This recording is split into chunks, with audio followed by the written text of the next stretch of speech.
Middle East erupts. Tehran in flames after massive US-Israel strikes as Trump warns Iran. Iran's capital, Tehran, was engulfed in flames after a devastating wave of overnight airstrikes carried out by the United States and Israel, dramatically escalating the already intense Middle East conflict. Massive explosions ripped through oil and fuel depots across the city, lighting the night sky with fiery orange blasts and sending thick clouds of smoke over large parts of the capital. Now, let's explore this story in detail and uncover the facts on our AI podcast. Welcome back to the deep dive. It's so great to have you with us again. Yeah, I'm really glad you're here. We've got a lot to get through. We really do. Today we have a really intense and incredibly complex mission ahead of us. Very complex. Yeah. We are unpacking a single, highly detailed source document today, and it's titled Fire in the East: The Siege of Tehran. Which is quite the title. It is. Oh. And this briefing lays out the facts on the ground regarding a massive, genuinely unprecedented wave of overnight airstrikes conducted by the United States and Israel on Iran's capital, plus all the rapidly expanding regional fallout that's followed. Right. And the sheer scale of what is documented in this text, I mean, it is reshaping the geopolitical landscape in real time. We are going to walk you through the operational data, the shifting military doctrines, and of course, the broader global economic impacts of this crisis step by step. But before we jump into all of that, I really need to make something absolutely clear to you right up front. Yeah, this is crucial. This source material covers highly volatile, extremely politically charged events. It involves prominent right-wing and left-wing global figures. So we are not taking any sides here. Exactly. Zero sides. Our goal is to impartially report on the content provided to us. We are not endorsing the viewpoints of any of the leaders or the nations mentioned. We are simply here to convey the facts and the ideas contained in this original source material so that you can be fully informed. And that synthesis, that clarity, is exactly our focus today. We're looking at the statements, the military movements, the reported impacts, all of it, completely objectively, allowing you to understand the full structural scope of this event. Okay, let's unpack this. The initial reports from the ground in Tehran paint just a visceral picture. Oh, absolutely. We're looking at a city completely engulfed in flames following these overnight strikes. Massive explosions were ripping through major oil and fuel depots right across the capital. And the sensory details reported from locals are just overwhelming. Yeah, local residents described the night sky turning bright red. They said towering fireballs were visible across the entire skyline. Right, and there's the pervasive smell of burning fuel just lingering over the city. Emergency crews were completely stretched beyond their capacity. There is this one specific local account that really captures the magnitude of the bombardment. They described the sheer intensity of the explosions as feeling like night had suddenly turned into day. Night turning into day. Yeah. And when you hear night turning into day, you realize we are not talking about isolated surgical drone strikes anymore. Not at all. The Israel Defense Forces confirmed their targets included major fuel storage complexes across the Tehran and Elborz provinces. Which are huge. Massive. These are the critical nodes that supply fuel to the capital and the surrounding regions. The IDF states these were being used by Iranian forces to support their military infrastructure. But they didn't just stop at the fuel. Right, they went further. They went straight for the weapons manufacturing base, specifically hitting two key ballistic missile production sites in Parchin and Sharud. Which represent a fundamental shift in Israeli military doctrine. How so? Well, for years we've seen a strategy of covert sabotage, right? Cyber attacks like Stuxnet or localized, highly deniable operations. Right, the shadow war. Exactly. But what we are looking at now is an overt, undeniable decapitation strike on critical infrastructure. These sites in Parchin and Sharud aren't just storage warehouses. They are the nerve centers for the research, design, and manufacturing of advanced missile systems. It's essentially a dual-axis strategy. It's like trying to stop a car. You cut off the gas so the engine starves, which is taking up the fuel storage, but then you also blow up the actual car factory so they can never build a replacement. They're actively amputating the long-term supply chain by leveling those research hubs at Sharud. And the scale required to execute that kind of strategy is immense. Over the past week alone, Israel claims its Air Force has carried out around 3,400 strikes across Iran. 3,400 strikes. Yeah, delivering roughly 7,500 munitions on strategic targets. Wow. If you look at the logistics required to drop 7,500 munitions in a single week, it is staggering. That requires continuous, round-the-clock sorties. It requires massive mid-air refueling operations and absolute suppression of enemy air defenses. It's a sustained kinetic campaign. Exactly. It's designed to completely dismantle an adversary's operational capacity. And the rhetoric coming from the leadership really matches that unprecedented physical scale. Israeli Prime Minister Benjamin Netanyahu addressed the situation in a televised broadcast with a very bold declaration. Very bold. What's fascinating here is his claim that Israel has gained near total control of the skies over Tehran after days of relentless air operations. Claiming near total air supremacy over the capital of a heavily armed regional power. It's a massive assertion. It's designed to project absolute dominance. And he went even further, outlining a systematic plan to eradicate the Iranian regime, while promising the public that the next phase of the war would include many surprises. But the psychological component of his address is what really stands out to me. He didn't just speak to his own citizens or issue ultimatums to the Iranian leadership. He made a direct appeal to the Iranian public. Yes, he framed this as a moment of truth. Exactly, explicitly stating that Israel's goal is to help free them from a tyrannical government. It's a very clear attempt to fracture the domestic stability of Iran while the physical infrastructure is being dismantled from above. It is a highly calculated psychological operation running parallel to the military one. But we have to remember, Israel isn't acting unilaterally here. Right. The United States is deeply integrated into this campaign, and the documentation highlights a stark, incredibly forceful posture from U.S. President Donald Trump. Yeah, he was speaking to reporters from aboard Air Force One, and he suggested that this conflict ends only when Iran's leadership and military are completely dismantled. The wording he used was striking. The quote provided in the text is actually chilling in its finality. Trump stated, "At some point there may not be anyone left to say, 'We surrender.'" That is an ironclad, uncompromising signal of U.S. backing for the continuation of these strikes. It is. It sounds like absolute finality on the surface. But if you look closer at the actual geopolitical maneuvering, especially regarding European allies, Washington is still playing a very complicated, high-stakes game of diplomacy behind the scenes. The public alignment masks some deep underlying fissures. Definitely. And here's where it gets really interesting. The immense geopolitical pressure of a conflict this size is actively testing historical alliances, specifically the special relationship between Washington and London. Right. According to the timeline, the UK initially refused to allow U.S. forces to launch offensive strikes from UK military bases. Which is a highly unusual public break between the two nations. A refusal of that magnitude touches on core issues of national sovereignty and the threshold for entering an active war. And it provoked an immediate reaction. Trump took to social media, initially calling the UK America's greatest ally, but then he heavily criticized British Prime Minister Keir Starmer for considering sending aircraft carriers to the region only after the fact. Yeah. Trump's exact words were, "We don't need people that join wars after we've already won." That kind of public, highly personalized friction puts incredible strain on the alliance architecture. But the underlying data shows how they ultimately navigated that impasse.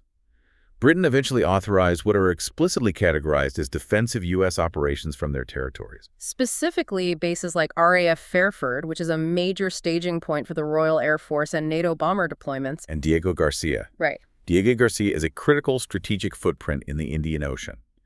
So by drawing a line at offensive strike launches but facilitated the defensive posture, meaning radar tracking, interception support, logistical staging, the UK found a middle ground. A compromise. Exactly. And furthermore, British officials made a point to emphasize that intelligence sharing between Washington and London is continuing uninterrupted. So the bedrock of the alliance, the invisible data network tracking all these threats that is holding firm, even if the public political posturing is fractured. Precisely.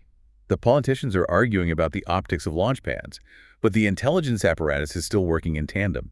They really need to be, because the retaliation from Iran has violently expanded the map of this conflict. It certainly has. Iran's response was immediate and widespread.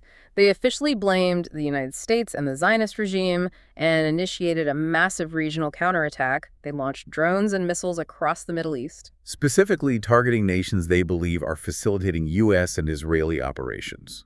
Right. We are looking at confirmed attacks in Saudi Arabia, Qatar, Bahrain, Kuwait, and the United Arab Emirates. The strategic choice of those targets is highly deliberate.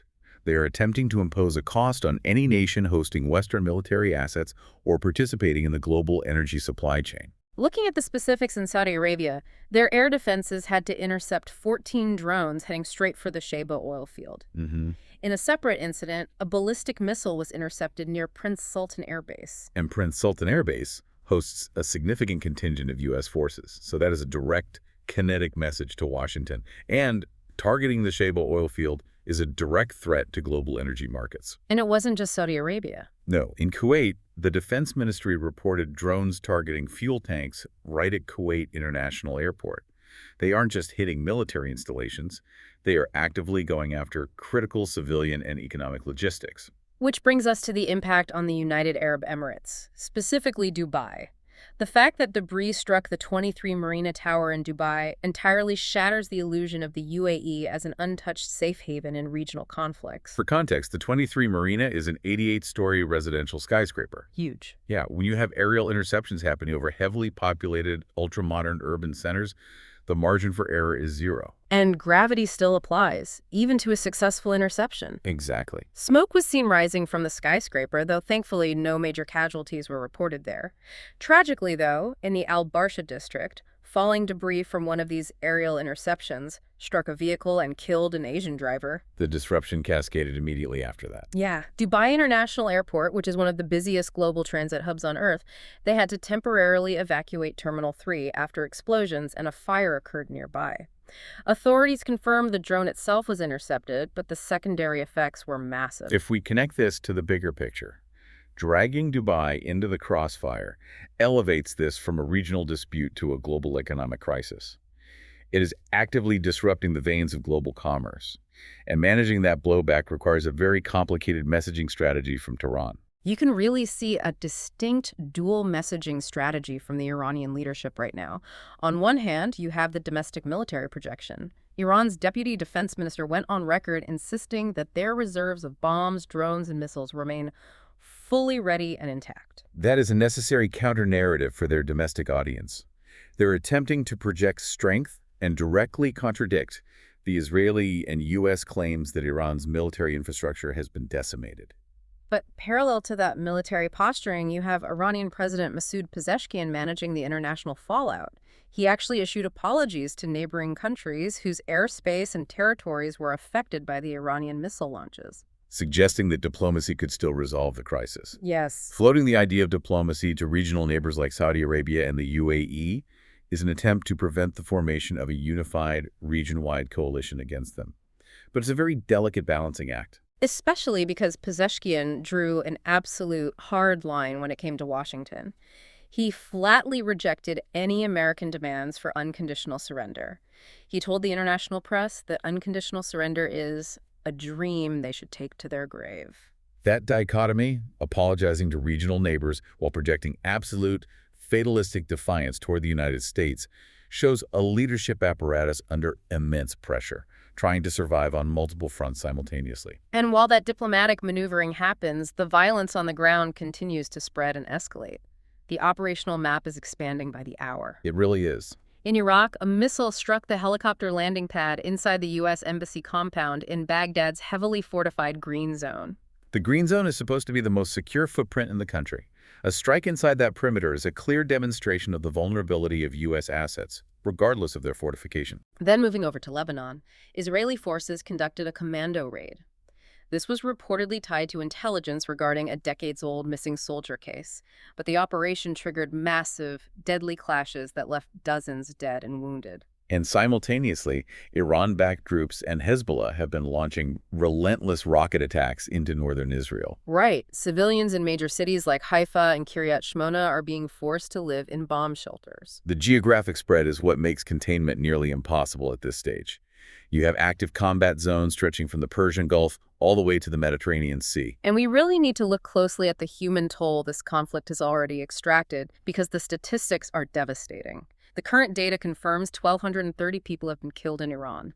More than 290 people have been killed in Lebanon, 11 people have been killed in Israel, and 6 U.S. soldiers have lost their lives. When you aggregate those numbers, you are looking at a catastrophic loss of human life compressed into an incredibly short time frame. It just highlights the brutal efficiency of modern warfare when it is unleashed at this scale. So, what does this all mean? For you, listening to this right now, thousands of miles away from the green zone or the skies over Tehran. Why does this rapid escalation matter to your day-to-day life? The broader implications spelled out in the intelligence are unavoidable. Beyond the immediate tragedy on the ground, this conflict is sending massive shockwaves through global markets. The Middle East is the foundational pillar of global energy security. Right. The underlying fear driving market volatility right now is that a broader, protracted regional war will fundamentally disrupt global oil supplies and sever international trade routes. Because when a kinetic active combat zone sits right on top of places like the Saudi oil fields and the transit hubs of Dubai, the entire global economic system is at risk. That is the core vulnerability. This raises an important question about how the international community figures out how to navigate a war that involves so many deeply interconnected economies. When the supply chains of energy and the hubs of global finance are actively taking shrapnel, the economic consequences will eventually reach everyone.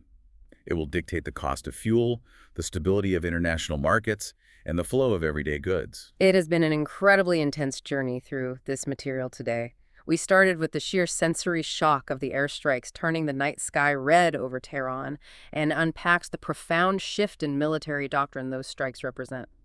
We analyzed the heavy geopolitical friction testing the historic alliance between Washington and London, and tracked the violent regional retaliation all the way to the streets of Dubai, where falling debris is striking residential skyscrapers and shutting down international airport terminals. We are watching a profound structural shift in global security dynamics, and it is moving at an unprecedented speed. I really want to thank you for taking the time to join us today. In a world full of rapid-fire headlines and endless noise, taking the time to actually sit down, dig into the core reporting, and get thoroughly, deeply informed on such a complex global crisis is exactly why we do this. And as we wrap up, I want to leave you with a final thought to mull over, building on the realities we've explored today.